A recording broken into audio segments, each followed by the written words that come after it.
Come on in the room. Happy Tuesday. Fathers Day to all the fathers out there. This Tuesday afternoon. Y'all, are you ready for Therapy Tuesdays? Do you got your water, your pen, your notebook? Do you have it all? Because tonight is going to be a night. I'm telling y'all, me and my sister, you already know, Miss Janae Ponder. Y'all, we watched Straw separately, but we got to talking about it. We like, yo, we got to do something with this. We just couldn't be silent. We couldn't let it be known because some of us have checked out. Look, I done checked out a couple of times in life and didn't realize I checked out.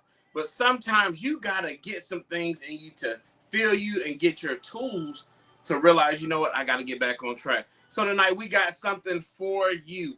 Check out and carry it on. How many you been carrying a load? You got the backpack. You got the car on your back. So tonight the brother-sister duo is going to bridge the church and the couch. Yes, because mental health is real and we believe in it. We strive in it. And y'all, guess what? We're healing in our own way too. Healing is not a miss of anybody, okay? I don't care what position, your status, how much money you got. Everybody has to heal in some form or fashion. So tonight, y'all, we're going to jump right into it. If you got your questions, put it in the chat. Interact with us, y'all. We want to hear from you. This is about you. It ain't just about me, but it's about you too. So tonight, engage with us. If you're going through some stuff, talk about it. You got some questions, don't be afraid to ask. As well as, hey, if you don't want to ask on live, y'all, we have an anonymous text number that I'll post your chats or I'll say your chats, your questions throughout the segment. So come on, jump in this with us, because guess what? Tonight is Therapy Tuesday, and we bringing it to your couch, your house, wherever you, even if you drive. Not drive. I want you to say it was my fault, but listen in and get what you need to get. Y'all, we're gonna bring Miss Janae to the stage.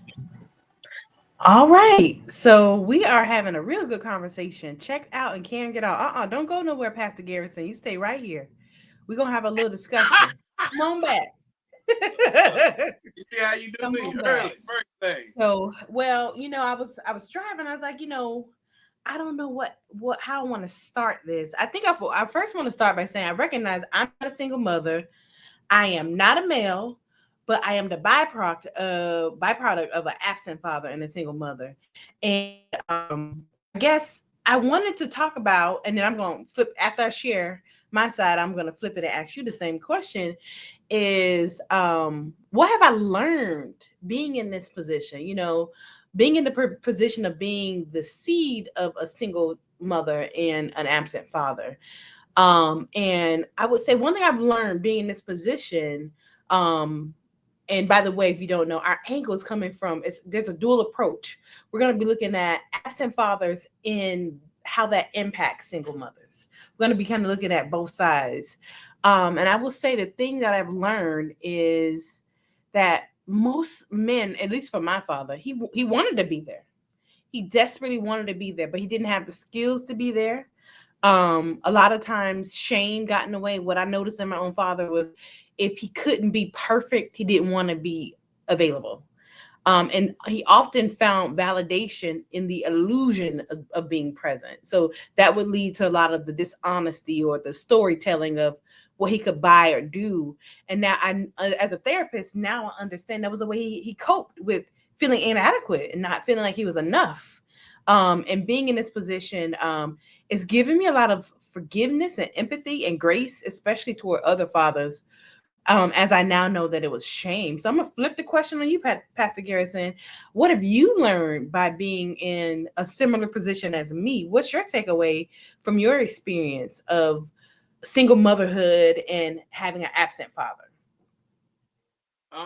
So coming up from a single background or single mother, it let me see the strength in women.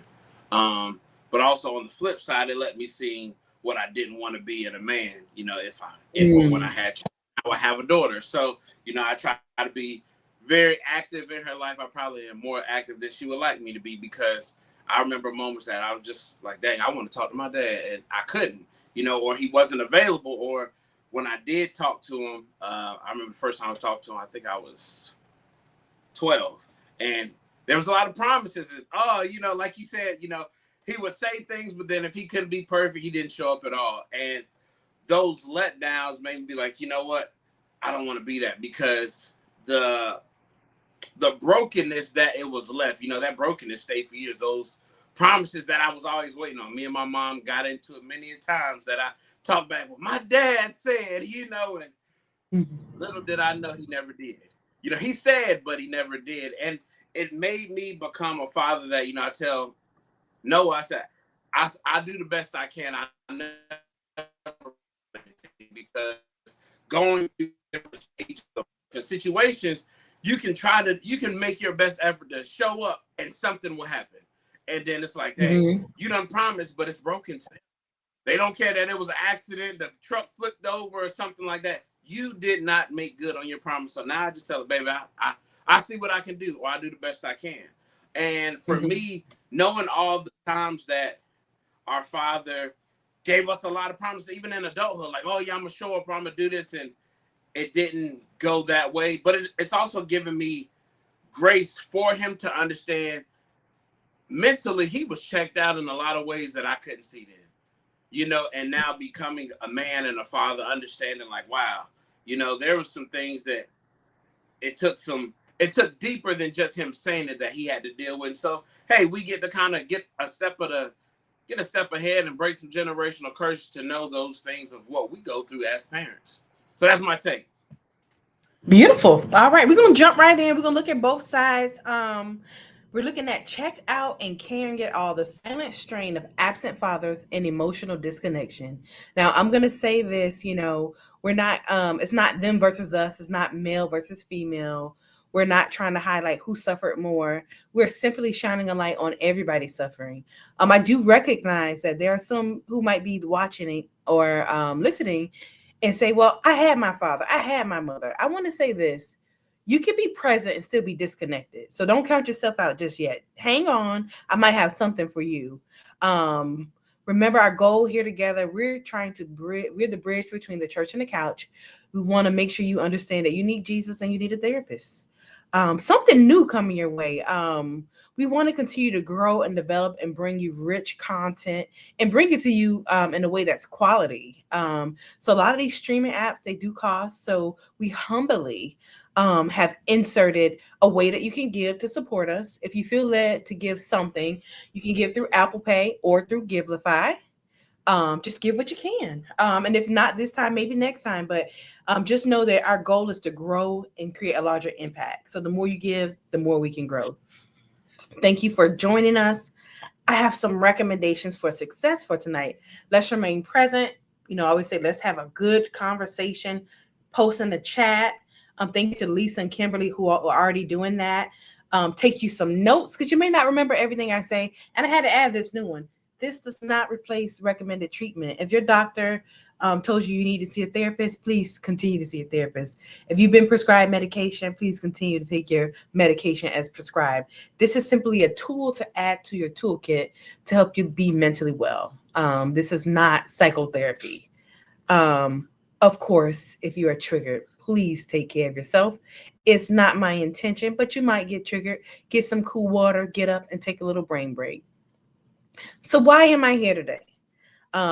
What am I talking about? I want to explore the emotional and psychological impact of absent and emotionally distant fathers while highlighting the dual struggles faced by single mothers.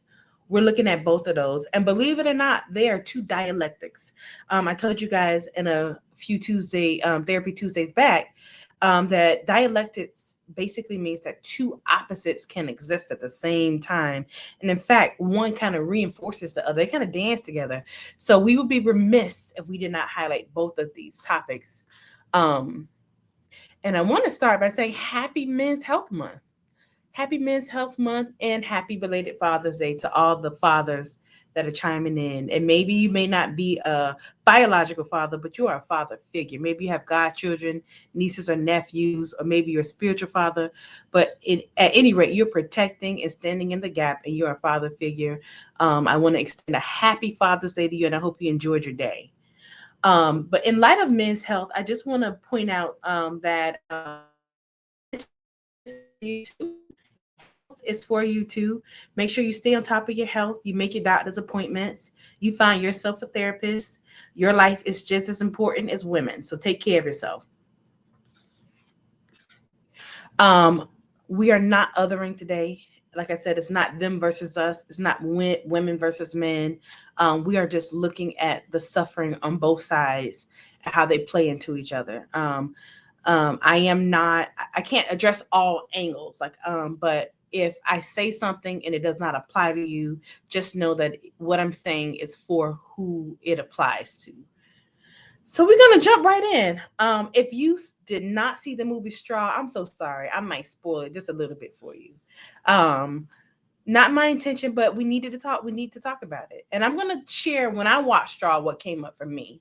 Um, Taraji P. Henson portrays Janiyah, who collapses under financial and emotional pressure, leading to a tense bank standoff while grappling with grief and systemic neglect. This isn't just neglect of a partner or family, it was multi layers of neglect. And I'm going to talk about that. When I watched Straw, a lot of people got a lot of different things. And I'm going to say this, many things can be true at the same time. My angle does not disqualify your angle. Um, but when I watched Straw, what was in my mind, and I think it was because of my own history and my own experiences, is where was the father? That's what popped in my mind. Where was the father of this child? I don't know why I had that thought, but that was just my thought. So I want to leave with a question since we all had our takeaways. What what was your takeaway about motherhood and or fatherhood after watching the movie Straw? What did you get from it? I got where was the father? That's what I wanted to know. Why wasn't he there? Why wasn't he helping? Um, or had he helped? I'm just very curious. What was your takeaway? And if you don't, I'll peek into the chat in a few minutes and see if something pops in there. But for the sake of time, we'll just keep rolling. So some dialectics that I want to talk about. Remember, that means two things can exist at the same time. More than one thing can be true. I just want to honor some of the things that might be coming up for some people. The first dialectic is mothers and fathers are both suffering. Yes, everybody is suffering. It's poison. We don't have to say which poison is bigger or worse. It's all suffering and it all does not feel good. Um, Present and absent fathers have challenges. Yes, fathers that show up and fathers that don't show up are also suffering. Single motherhood and single fatherhood exists. Mothers are not the only single parent, and that's what I want to honor. That there are single fathers out there that also have their own set of struggles. You can be physically absent and emotionally invested. Yes, there are fathers who live long distance from their children, but they are emotionally attuned. They check in, they call, they are present as best as they can be. Fathers can love their children and still struggle to show up. Yes. Just because you don't have the skills to show up and you don't know how to show up as a father does not mean you don't love your children, or moms, if you're listening, doesn't mean that dad doesn't love his children. He may just not have the skills to show up. Mothers can be strong and still feel deeply alone. Yes. Just because she carries it well doesn't mean she's not lonely. It doesn't mean she doesn't have other emotions outside of loneliness. Men are told to stay strong, yet shamed for being emotionally distant. Yes, we don't make space for men to feel. We preach strength, and we shun them when they are emotionally expressive, and then we wonder why they don't express emotion and don't show up emotionally. For the most part, what I've witnessed in my circle is a lot of men are treated much like ATMs, where they're only looked at what they can provide and what they can give, and very rarely are they examined for their feelings or how they're impacted by things around them. Women are expected to carry it all, yet judged for breaking down. Yes, I carry that. Even though I'm married and I have a partner, I carry that. One of the things I've been taught in my life is that mothers are supposed to control their children. So listen, if you see me in public and I'm on top of a Moore Kyla, sit down, be quiet, don't move, because that is my subculture. I was raised where women, it is our responsibility to control our kids, keep them in line. And when a woman cannot control her children, it means she's failing, it means she's dropped the ball. That's something that I carry. Women are expected to carry it all, yet judged for breaking down. Because when my kids act up Or when you, how do people treat people when they see children acting up in public? Where's the mama? Why don't the mama make them sit down? That's exactly what we do. So that level of shame. Being a provider doesn't always mean being connected. Yes, you have a lot of men who are ATMs, and that's it.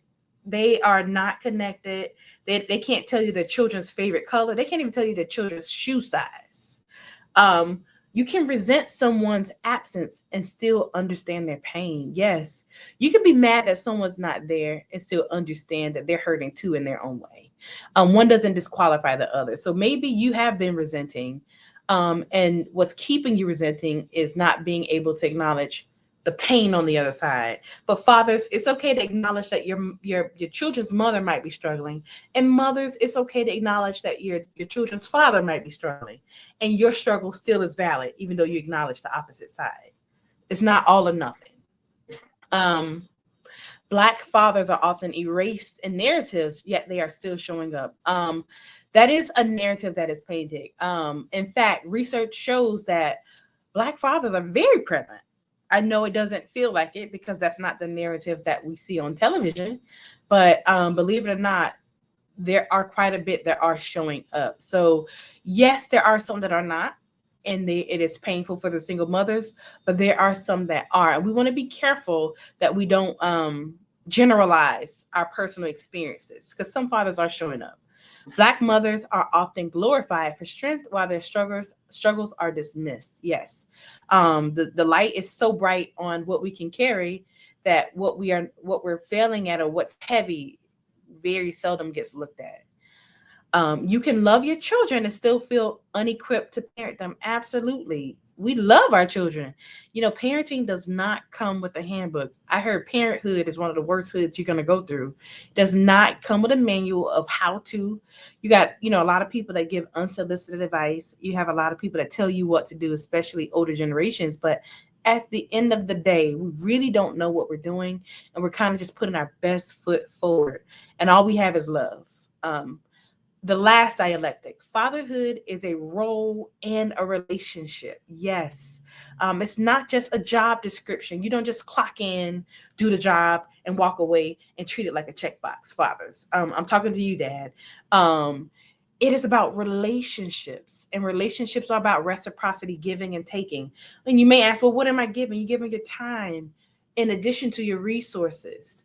You're giving care, concern, trust, reassurance. Sometimes you're just showing up physically. Sometimes you're just giving your presence, just showing up to something. So that's the end of my dialectics. I just want to honor all sides of this dilemma and make sure that I'm not omitting anybody. So why are fathers physically absent? So this means their bodies are not in the home. Let's look at why. Well, you have incarceration. And I got a little theory for that I'm going to talk about later. Money struggles. Well, when men cannot be that ATM that society often pressures them to be, or just the provider, maybe they don't make enough. Maybe they don't make enough to pay the bills. Maybe they are the breadwinner, but they're still falling up short in some categories. That creates a lot of shame, and the shame makes them want to hide away. You have family court systems. Unfortunately, it's no secret that most family court rules with keeping children with their mother. Now, more recently, we're seeing where there's a joint custody movement, or 50-50 custody, and in rare cases, complete custody of fathers. It's just a societal habit to place children with mothers. Generational cycles. Sometimes men don't have the example of a present father in their lives and often feel lost and don't know where to start with being present with their own children. Mental health, trauma, being severely mentally ill. Sometimes that is the case. They just don't know how to be there for anybody, not even themselves, because they're untreated. Toxic relationships with the mother. Sometimes we're in relationships with some very volatile, toxic people, and it's just better to get out of it. And oftentimes I have seen where either parent might be leveraging the kids and using the kids as bait, to maybe get the attention of the parent, or to get the courts to rule in their favor. So a lot of times when you're dealing with toxic relationships, the kids are really pawns. And unfortunately, the kids are the ones that suffer when you have that happening. They do not want to be present. I saw a video recently where a guy said, biblically, he doesn't have to be there for his children. I know this is a very small percentage of people. He said that God created us to just procreate. That was his theory. Obviously, we know it was warped. But there are some men that truly believe that it's not their responsibility to be present. It's rare and it's a very small percentage, but it is out there. And I put shame in all caps. At the very end of it all, or at the core of it, shame is really what keeps men from showing up. Shame says, I am wrong. My identity is wrong. What I'm capable of being in my being is invalid. I can't be right. Shame says, no matter what I do when I show up, I am invalid and I am wrong. And to have to step into that every time you see your children, or every time you can't feed them, or every time you disappoint their mom, is extremely excruciating. And it's better to numb and detach and go away and hide than to sit in it and heal and work through it, especially when you already don't have the equipment to do that. You don't have the tools and resources to deal with that. Fathers are carrying a lot. And I really believe that we don't even have a full grasp on exactly how much men are carrying, because men still fight with being vulnerable. Even in therapy, as a therapist, I still oftentimes have to pull teeth to get men to open up. And I don't mind pulling teeth because that's my job. But what I'm saying is, because of the reluctancy to open up, I still don't believe we thoroughly understand exactly the weight that men carry. So let's look at why our fathers emotionally absent. So this is not the father that's physically out of the household. This might be the father that's in the house, but he might as well not be in the house. This is the father. The children don't know him. He doesn't know the children. He hands mom money and he just exists. In fact, he's surviving. He's not existing. So he's taught to be tough. Yes, we have a lot of masculine narratives that keep men in boxes. So he thinks the absence of emotions means that he's tough and he's walking in his masculine energy. And I want to dispel that myth. And I actually want to encourage men to reframe that narrative. You can be extremely masculine and be vulnerable and be open and connect with your children. You can play Barbies with your daughters. You can learn how to do their hair. You can cry with your children. They can see tears in your eyes, and you can still be strong and you can still be masculine. One does not cancel the other. Fear of weakness. A lot of men don't want to be seen as weak. And it really goes back to childhood trauma and identity trauma, things that happened long before you became an adult. You know, as young men, you learn, hey, not to cry, tough it up. How many times has your mother, your father, or somebody in your family tell you to tough it up or suck it up and don't cry? And you desperately needed to cry to express yourself, but you could not. The pressure to provide. There is such a pressure to provide. I am not here to argue about 50-50 versus 100%. I do believe that is a household decision, but I do want to point out that putting the financial burden solely on one partner when it is a partnership can be a very heavy load, just like putting all of the responsibility of caring for the children on the mom is a very heavy load. When you think about collaboration and partnership, it's double the joy and half the sorrow when you have two there. Share the burden, spread the burden out so that way it's not as heavy. And then the pressure to provide can come down a little bit. No tools or language. So a lot of men don't have coping mechanisms, and they don't have the language to say, I am hurting, I am broken, I need help. And men are scared to fail. And I'm going to add a spin to that. Men are scared to appear like they're failures. So that's why men will create illusions through dishonesty. I'll give, they'll make promises that they can't keep, or I'll give you $100 for back to school, or I'll show up here, I'll show up there. In that moment where they can tell that story, they feel validated. They feel like, because they know what it does to you when they show up through a story, but the reality is they can't show up. They don't have the resources. Vulnerability might say, hey, I know it's back to school. I don't have any money for back to school, but can I maybe join you with taking him on or her on their first date to school? But a lot of times, not being able to provide feels like I am a failure and I have failed. So they just go ghost. They don't want to show up, or they just lie and then go ghost. So now it's a lasagna. So now I'm ashamed because I don't have the money to provide, but I can't be honest. And then here's the second level. Now I've lied about that. So now I'm ashamed because initially I didn't have it. And now I'm doubly ashamed because I had to lie about it. And my lie got found out. So I'm going to be ghost a little bit more intensified now. I can't show my face to you because I've lied and I don't have it. It's just a lot. And then coping. Oh, emotional detachment. That is really what men are experts at. Men are experts at emotionally detaching. They're great at that. It is a survival mode mechanism. It is a defense mechanism. That's a better name for it. And it's a way just to maintain safety. It's a way to put space between them and a perceived threat. And you might be like, Janae, I ain't threatening him. Well, it's a perceived threat. The brain perceives not being able to provide when you are a man as a threat. So they go into hiding. Let's talk about the defense mechanism of emotional detachment. Um, it really works well in favor of the male, actually, but it doesn't work well in favor of the family and for the mother in the situation. So it really helps them with avoiding pain. It's a pain reliever. They're in emotional pain and don't know how to express it. So the way that they self-medicate is through emotional detachment. They're literally separating their emotions from the situation so that way it's not painful. And you think about this, if a man is separating his emotions from a situation, so he doesn't have to feel things, then where will the motivation to change come from? Numbness or detachment provides no motivation to change. Undermines empathy, connection, and healthy relationships. When a man is emotionally detached, he cannot have empathy for the mom. He cannot connect with the children. He cannot have healthy relationships being disconnected. There will be no healthy relationships where there is emotional detachment.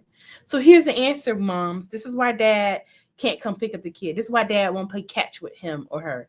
Or this is why dad can't do anything. Dad is emotionally detached for self-preservation purposes, and he's not even doing it on purpose. It is an automatic built-in safety mechanisms for our brain and body.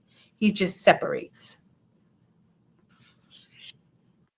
So I put this switcher just to show you a visual of what happened for men. Men are emotionally switched off, just like a light switch. As soon as they get that flood or that window of tolerance has been reached, they click it off. You don't hear from them, or if you do, it may be sporadic. They're inconsistent. They can't connect with you or their children, and they're just off. And that's what's happening.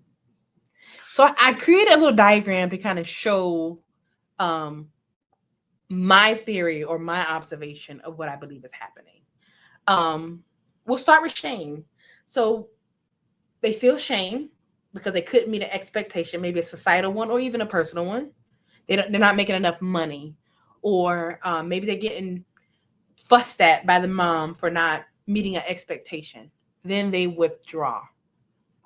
Then they go into survival mode. Survival mode says, I need to figure out how to survive. And for most men, I'm going to tell you right now, that usually involves getting money. I am not saying that all men that are on the pursuit of making money and being providers will resort to criminal activity, but I am saying a lot of times that is what happens, which then could lead to incarceration.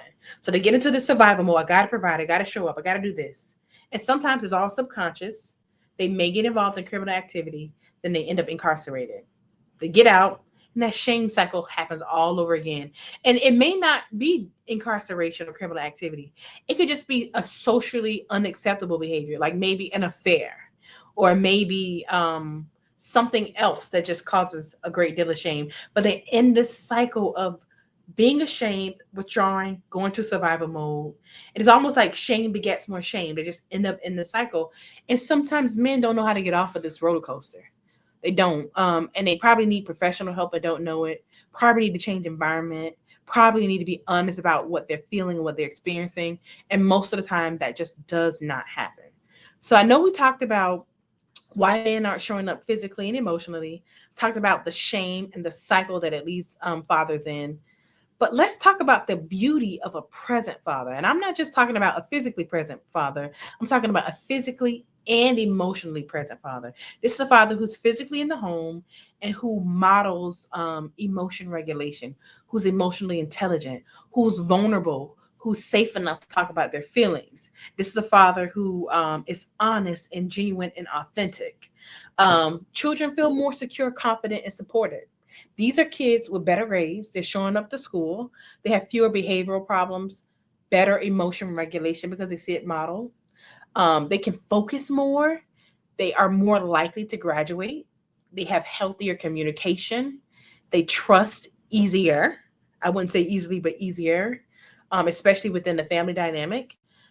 Children are more likely to form stable future relationships. So, check this out: a present father is a good trajectory if children will have healthy relationships.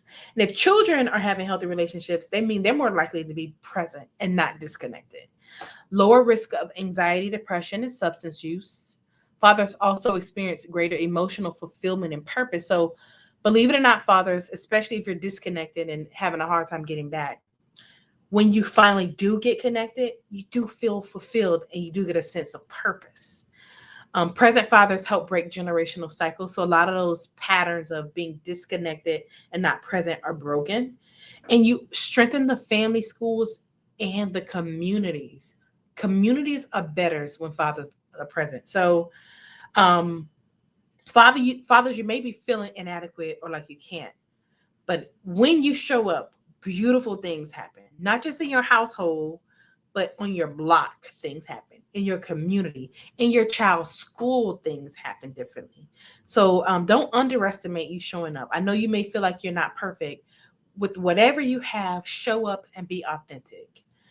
Try to find some coping mechanisms to tolerate the distress of not looking like the ideal American father or the father on the Cosby Show. Whatever image of a dad you have in your head that you need to be, get rid of it and radically accept all of you and what you have and just show up with what you got, because your kids will be better for it. They will be better if you show up with your little than if you're absent with the little that you have.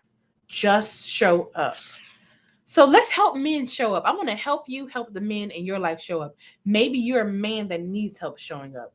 And this is what we need to do for you to help you show up better. First, we need to reduce the pressure to just provide. Men are more than providers. They're human beings with feelings too, and we need to honor those feelings. They're not just there to provide. Hold space for men's emotions. Well, Janae, I don't know what that means. I'm not a therapist. How can I hold space for a man and their emotions? When men start to open up and express, and I'm even working on this, don't interrupt them. Let them talk. Let them get it out. Don't gaslight them. Don't invalidate them. Listen, brave listening. Listen even if it's hard to listen. Allow them to get it out and then repeat back and make sure you got it.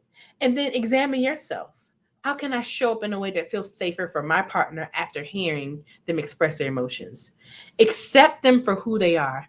Oftentimes, women show up with their own abandonment and daddy issues. And we oftentimes need men to love us loud enough to calm our own voids and our own traumas. And men oftentimes are loving us very well, but because we are such in a broken place, it's not good enough. We have warped vision because we have an idea of what love looks like, of what a father in our children's life should look like, and we will discredit good when good is before us just because it doesn't look like the image in our head. So accept the men or the father of your children for who they are. Refrain from comparing them. Refrain from comparing them to your dad or the dad on a TV show or the image in your head. They are who they are. Create a climate for collaboration. For parenting, bring them into your motherhood regimen. Bring Allow them to bring you into paying bills and or financial balance. Heal yourself, women. If you have daddy issues and you have voids that spill over into your relationships, and this could be whether you're co-parenting or you're still in a relationship with the person, but get a therapist and figure out how to work through that. Adequate community resources. Men, there are therapists out there. There are support groups. There's an agency called Fathers Uplift. Google it. They have a lot of resources, and their sole purpose is just to help dads. There are attorneys out there that are just for dads, and they fight for dads' rights. Dads, you don't have to fight for rights. You don't have to fight to show up alone. There are resources out there for you. Um, Normalize vulnerability. Men, it's okay to cry. It's okay to say how you feel. It's okay to say you're sad.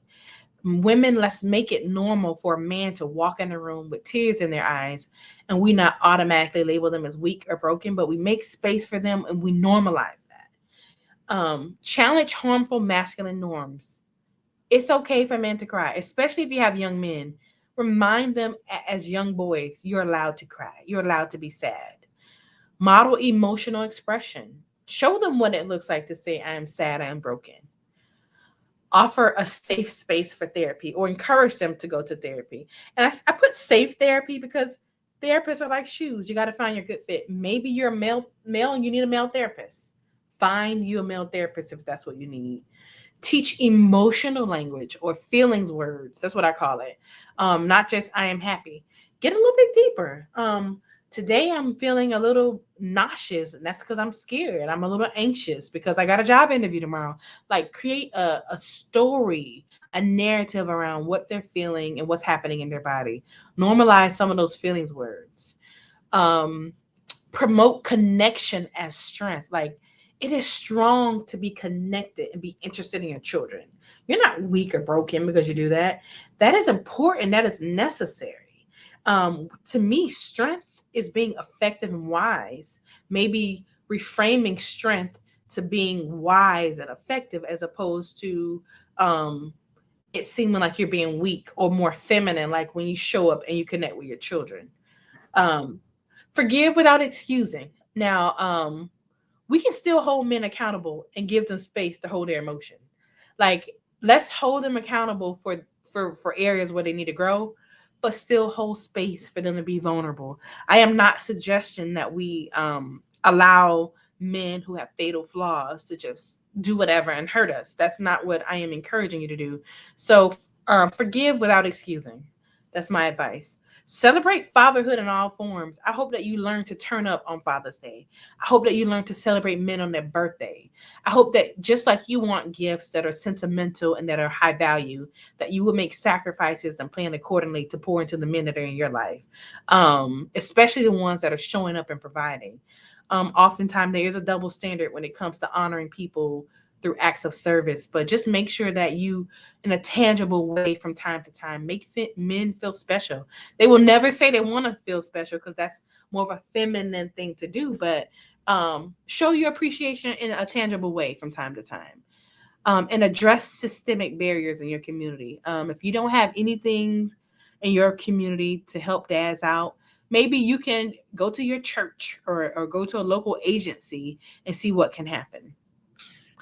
All right, now we're going to switch to the other side of the tracks. We're going to go on over to single motherhood, the challenges of being a single mother. Well, single mothers are balancing a lot: love, discipline, and grief alone. And single mothers are grieving a lot. They're grieving the life they had before they had children. They're grieving the relationship they've lost as a result of that father not being there. They're grieving the father. They're grieving the life they would have if they didn't have to struggle so much. It's complex grief. There's a lot happening there. And there's often no space to process her own emotions. Emotions can't be processed when you got to raise children. The one thing that stuck out for me in the movie Straw was, no matter what trauma she was experiencing, the only thing that was on her mind were her children, her child, her daughter. And that is the truth for most women who are struggling through single motherhood.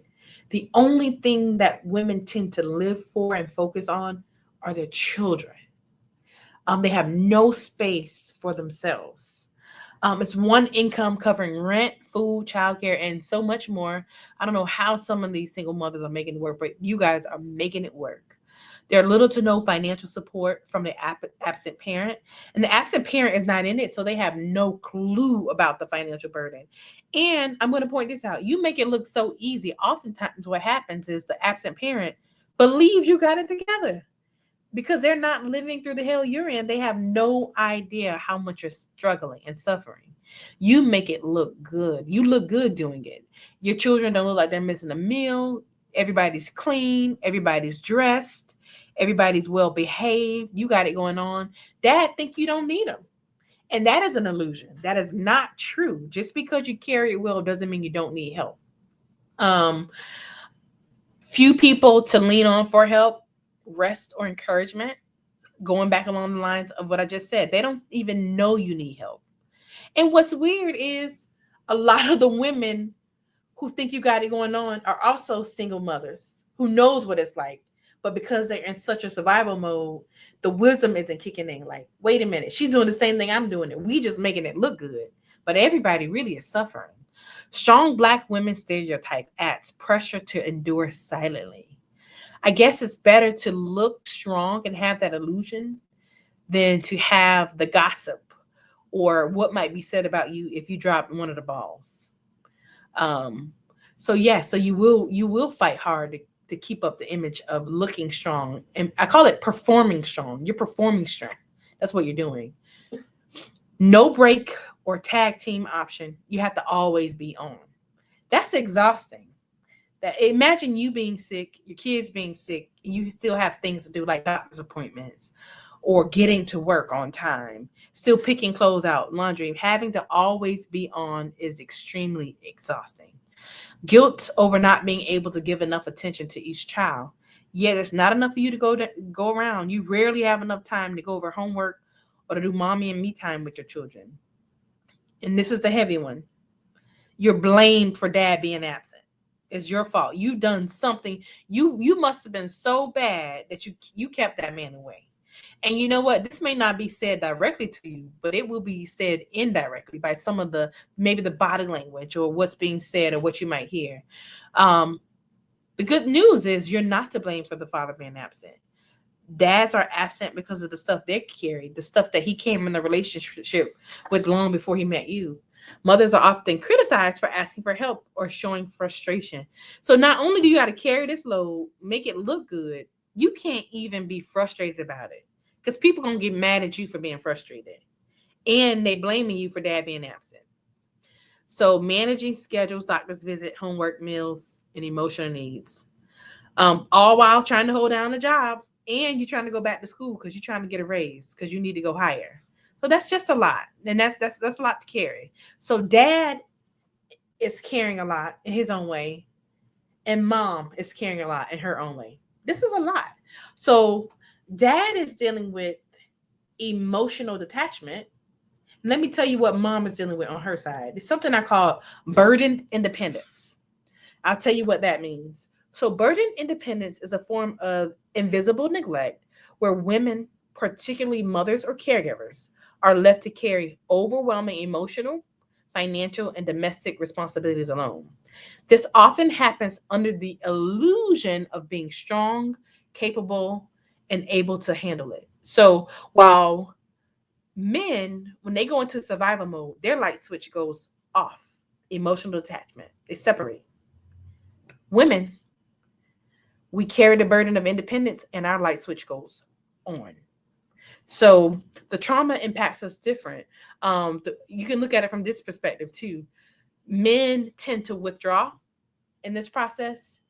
Women pursue, they control, they attack. Even when they don't have the emotional bandwidth to do it, they do it. It's survival carrying them, just like it's survival carrying men away from the situation. So emotional detachment versus burdened independence. So let me show you a little image to kind of put this into deeper perspective for you for women. So it's all shame driven. It's all shame. And it's performance shame or identity shame. Men are ashamed that they're not perfect and they can't provide. And women, we're ashamed that we can't perform and we can't meet the strong woman persona that the world says we're supposed to have. So let's start at performance. So we try to perform, we try to carry it all. We want to look good while we're doing it. And we're carrying or we're wearing thousands of hats. That leads to exhaustion. We shut down. And then guess what? Life throws us another burden or something else to do, another household chore. And then we got to perform. We got to figure out how to work that into our already busy schedule. And we get exhausted. And this cycle just keeps looping around over and over and over. And if you notice, rest and sleep and self-care is nowhere in the cycle. For women, Kenta, I called it burden independence. Is that what you were asking in the chat? Burdened independence. And it's a form of invisible neglect or benign neglect. That's another way to describe it. All right, so that's the cycle that women tend to get into. Now, how does single motherhood impact children? Let me tell you, it really does impact children. And me being a child of a single mother, I would tell you how it has impacted me now. I often will show up like a single mother, even in my marriage. I'm much better now, but when I first got married, listen, I would do like 10,000 errands and forget that I could ask my husband to help. And then again, I'm like, oh, wait a minute, I can ask him to do it. It was modeled. I saw my mom just get things done, so that's what I did. But I've learned. So the impact of being raised by a single mother, if you ever had to ask yourself, well, why do I do things this way? Why do I take on so much? Why do I overcommit? Ask yourself, was I raised by a single mother? And if the answer is yes, then there's your answer. So how does it impact children? Feelings of abandonment or confusion. Yes, a lot of times children wonder where their dads are. And a lot of times the idea that it was their mother's fault that their dad is gone, they hear it said, they see it in body language, they feel it in the social environment, and they believe that too. Higher risk of anxiety or depression, behavioral issues like acting out or shutting down. Yes. Trouble in school or staying focused. They're not focused because they see mom modeling being all over the place. I have a little bit of a theory. I do believe that some kids are not, they while they have ADHD tendencies, they don't meet full criteria for ADHD. A lot of kids are just modeling the dysfunction of the parenting that's in the household. If they see a mom all over the place, never organized, jumping from one thing to the next, they're learning how to survive that way and exist that way. So is it really ADHD or just maybe modeling some of the behaviors of a mom that's just all over the place? Maybe a single mother at that. Um, difficulty trusting or forming relationships. Yes, they may establish the attachment style of anxious, where they're afraid that people leave them, so they hold on. So now you're looking at how unhealthy they can end up in relationships as a result of a single being raised by a single mother. And let me say this, it's not the single mother that's causing this. It is how being a single mother shows up in parenting, and how the parenting and the guidance of that child is really being impressed upon by the behaviors and the patterns and the things that are happening. I don't want to sound like I'm blaming the mom. Financial stress affecting daily needs. So a lot of needs will go unmet or have to be severely reduced because resources are scarce. Less access to opportunities like tutoring or extracurricular activities because mom cannot afford it all. Chronic stress in the home. Mom is always stressed. And you got to think, I saw a video the other day and it says that the devil likes overstimulated moms, and it basically pointed out how if a mom can get overstimulated, the mom really controls the atmosphere of the home. So if the mom is stressed or overstimulated, or whatever adjective you want to use, that is going to trickle down to the children and into the rest of the household. And the children may develop strong independence and empathy with support. So they're going to end up being strong Black women and strong Black men and not ever want to ask for help. So that is the impact that single motherhood can have on children. Let's look at what survival mode looks like in women versus men when they're in this scenario. So women in survival mode, hyper focused on the needs of their children. It's all about the children. She don't even go to the doctor, but the kids, they done been to the dentist and the doctor. Moms, if you're listening to me, go to the dentist, go to the doctor, go get you some medication, check your blood pressure, make sure you're good. If you're no good, you cannot take care of those children. Or you, unfortunately, I'm going to be just candid, you won't live very long to see them grow old. if you're only taking care of them and you're not taking care of yourself. A lot of single moms do everything alone. It's partially because of shame, and then two, they don't have time to even ask for help. They eventually stop asking for help, and they carry silent resentment and deep exhaustion. I'm not talking about tired. I'm talking about that exhaustion where their soul is exhausted. So, what does survival look like in men when they end up being absent as a result of shame?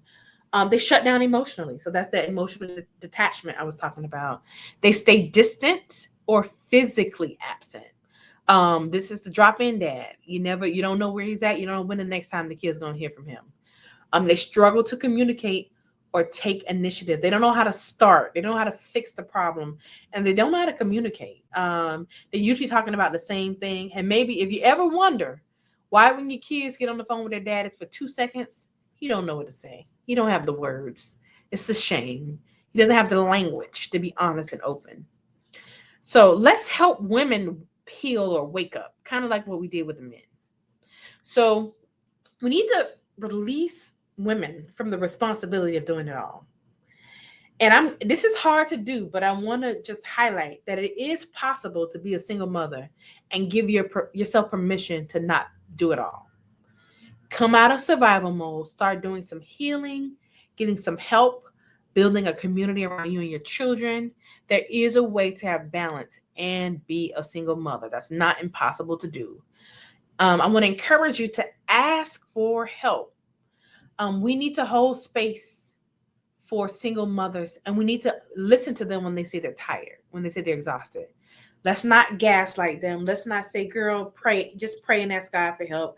Let's not say, just go to bed at night and wake up and it'll all be better. Let's not dismiss this soul tired that I was talking about. Let's honor it.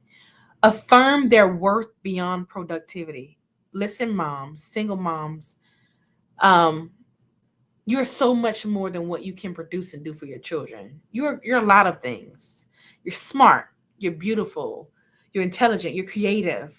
You do not exist for the sole purpose of just producing things for your children.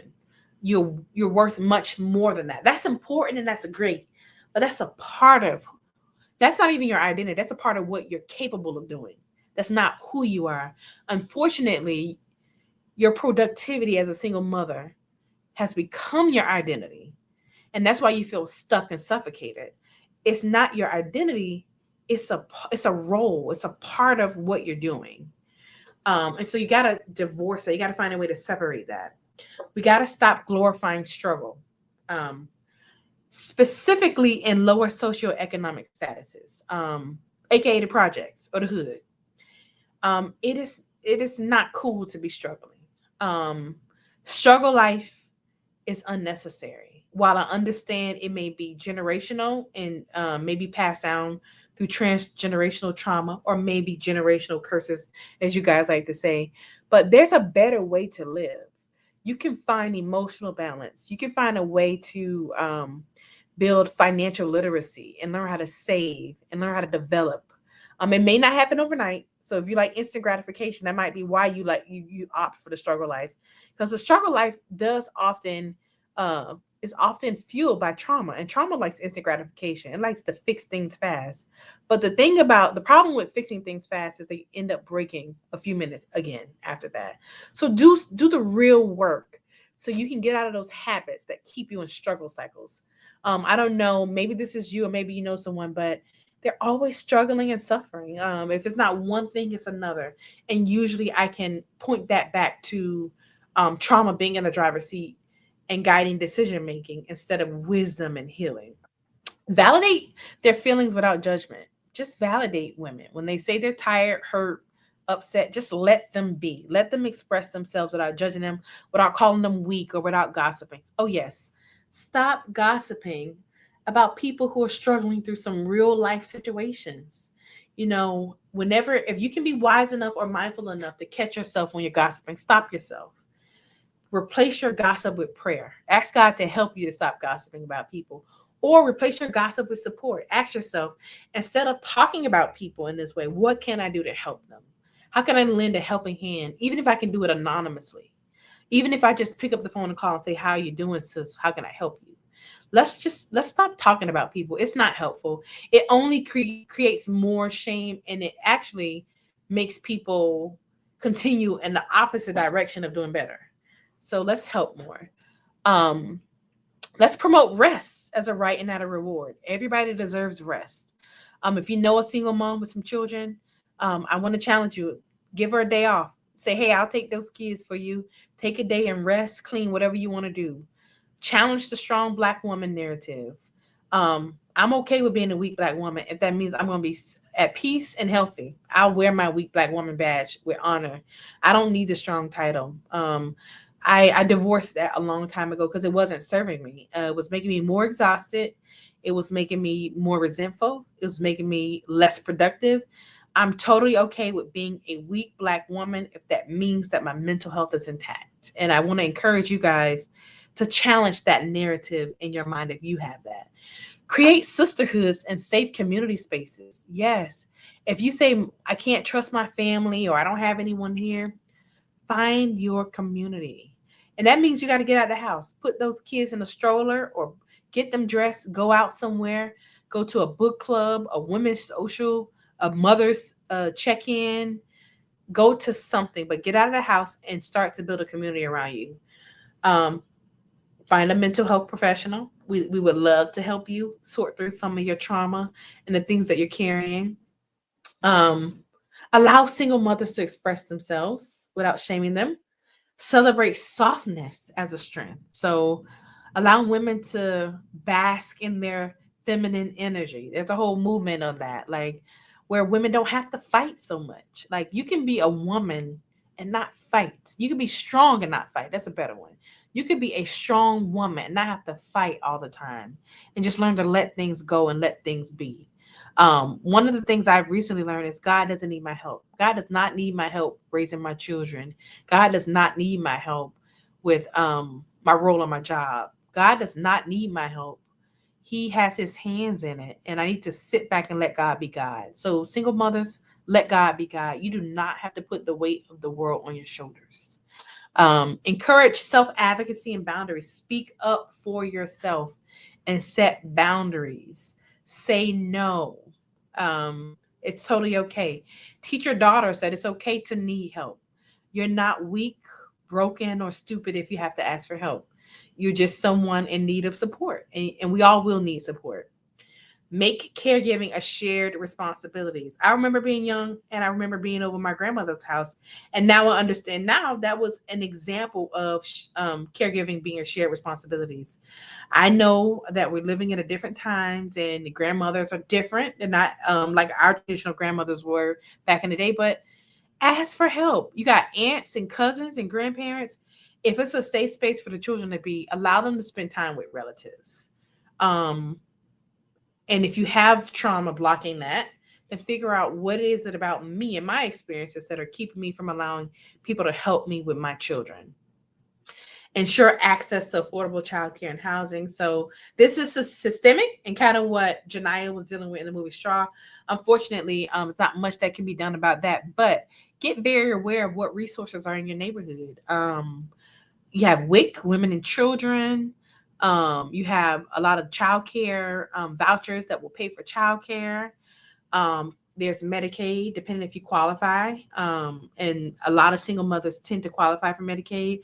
I don't know if you're listening to me and maybe you've been too prideful to get those type of resources, but sometimes that type of support is just a little bit of support you need until you get to your next season. So don't be afraid to ask for help and don't allow your pride to keep you from asking for help. Center joy, pleasure, and identity beyond motherhood. Find something that makes you have purpose outside of your role as a mother. So those are my little 2 cents, a couple of 2 cents actually, about how to help you heal and to wake up. All right. So the healing work for men. So men, if you chimed in with us tonight, I want you to learn how to show up, not just provide. Show up emotionally. Be more than an ATM. Women don't just require men to show up financially, because you will require them just to show up financially and then shun them for not being emotionally present. Welcome all parts of who they are as human beings. Be honest about your fears, needs, and limits, men. Authenticity and honesty. Take small steps toward consistent presence. Maybe you've been absent now. It's okay. Let's start fresh. Remember, I said it's better for you to show up with a little than to be absent with your little. Start with phone calls. And if that's too overwhelming, start with a few text messages. Ease into the phone calls, then ease into the visits during holidays and birthdays. Then maybe escalate to a full day with your child. Then grow into overnight visits. Then grow into a week. But don't stay away. Be gradually building toward reconnection. Women, learn to self advocate without guilt. Speak up without feeling bad. Let go of the belief that asking for help is weak and allow space for others to help and support you. Don't be resistant to care. Don't have care intolerance. Allow people to help you. So those are my 2 cents. When I look at the duality of um, emotional detachment and burden independence, that's my 2 cents on how we can help men and women. So as always, I want to kind of wrap this up a bit with true and false. I want to see how much you've been paying attention to me, and what you're taking away. So just put T in the comment section if what I say is true, and put F in the comment section if what I say is false. Men in survival mode often become more emotionally expressive and involved. Is that true or false? T or F?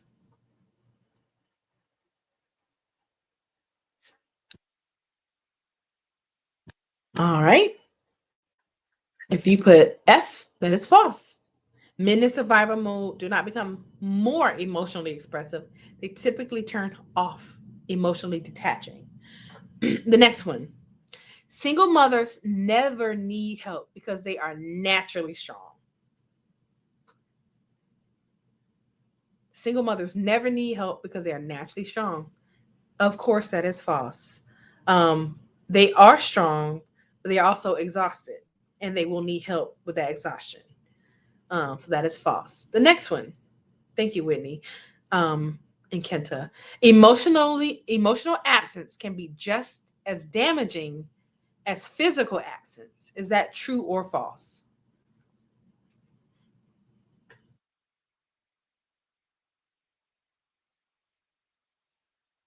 That one is true. Emotional absence can be just as damaging as physical absence. The next one, encouraging vulnerability in men can help break cycles of disconnection.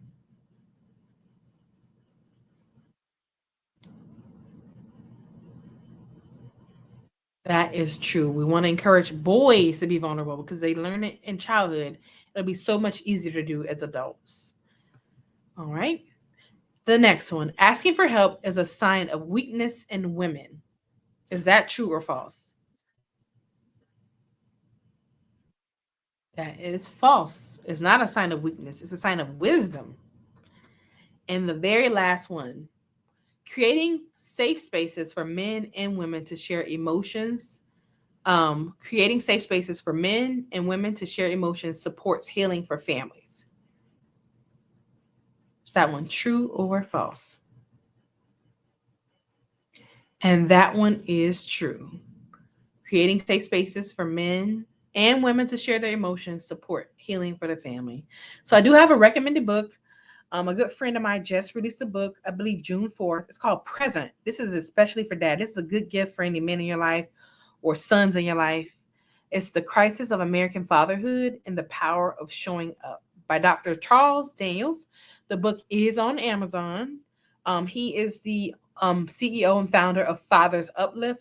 And one of his missions is really to, he's an expert in fatherhood. He really helps men to show up, especially those who have been incarcerated. So check out his book, support him. He's doing some amazing things. And he's an expert on fatherhood. So if you know someone who could use his book or his resources, please connect them. At this time, we're gonna bring in Pastor Garrison. We're gonna see if there's any questions, thoughts, feedback, see what he has to offer and add to this chat and communication. And thank you guys. Thank you guys.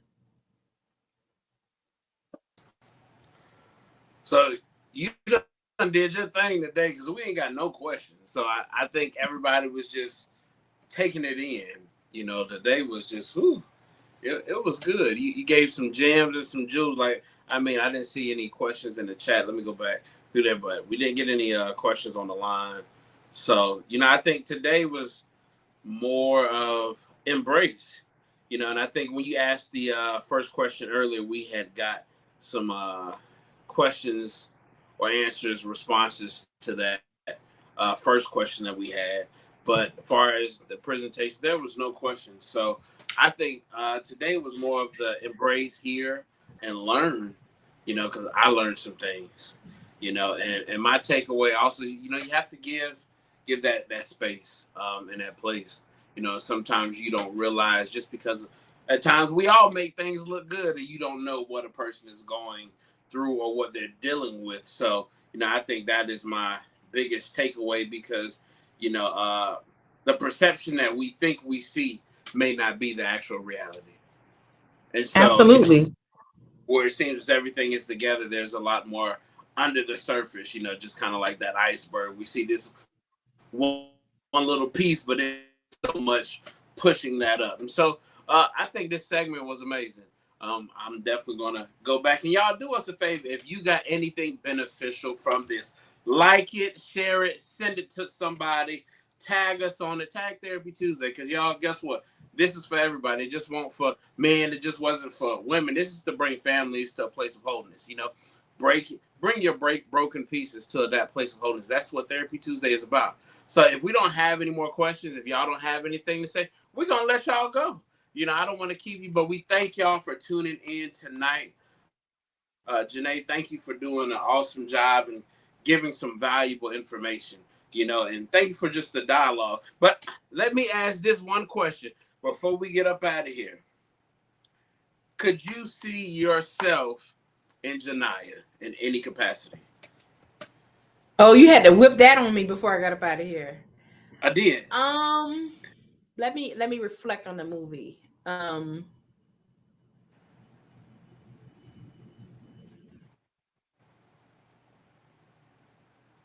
I can, and I'll explain. What for me, what Janaya carried throughout the film was a level of invisibility. Um, People not being able to see her suffering, and I think I have been there. And I have seasons of being there. Oftentimes, because I'm a mental health professional, and I look good, and I look like I always can carry the load. And we talked about this. People rarely check in with me. People sometimes I am suffering and no one acknowledges it, no one comes to my rescue. In fact, I have a little personal mantra: no one's going to save me, so I got to do it myself. That's why it's always important that I stay in environments where I can self heal or learn or self help, because I am just in a place where people automatically assume that I never need help. I always have it together, and I'm strong and I can carry it all. And the reality is, I get sad, I cry, I get frustrated. I do need help, and there have been times where um, I felt alone. I'm real big on being vulnerable and authentic. I think the good thing about me is I know where to go to get help, and I get it. But I guess that level of invisibility I've definitely had. Mm, that's good. That is good. And one thing I will say as a man watching that movie was that we really, even if it's not your partner or spouse, we really have to do better stepping up for our women that we know are doing it by themselves. Just giving a hand, hey, let me get dinner or something, just to help aid, because you never know what that little bit will do. It's just like even when she was driving and she didn't have no gas, those little things, $10 or whatever, can change somebody's day. So for me, it was just kind of paying more attention to the mothers that are in our community or even the church, to, hey, are you good? Do you need anything? Because you never know what a person may need. So y'all, we thank y'all for joining and tuning in. And I do see that. Yes, ma'am. If you want to give to Therapy Tuesday, we have Apple Pay, Givelify. You can scan the QR code or also go to it. There's a link for Therapy Tuesday on there. We also have the tithing. So you can go to disconnection.org/give, and all our ways to give, whatever works for you. We appreciate your giving because we are really trying to grow something powerful and dynamic here at Love and Faith Restoration. Mental health matters, y'all. Mental health matters. So we appreciate you. We appreciate you for all you do. Janae, thank you so much. Thank you, thank you, thank you. So, y'all, we about to get up out of here. But before I go, y'all already know I got to pray you out. So, God, we just thank you for all those that tuned in, that listened, Father, that came tonight. Father, I ask that the information that was given, it will help heal a relationship. It will help bring some broken homes together. It will help change some perspectives. But Father, most of all, we just ask that you be in every aspect of our lives. Father, anything that we have failed at, any deficiencies that we need to surrender to you, allow us to do that today. Father, most of all, allow us to be better once we leave here than we were earlier. And God, we just thank you for all you're going to do. Father, as we leave this place, but never your presence, be with us now and forevermore. In Jesus Christ's mighty name I pray. Amen, amen, amen. We love you. We love you. We love you. God bless you. And y'all, guess what? Keep your head up because you have nothing to look down about. God has already did the work in you. God bless you.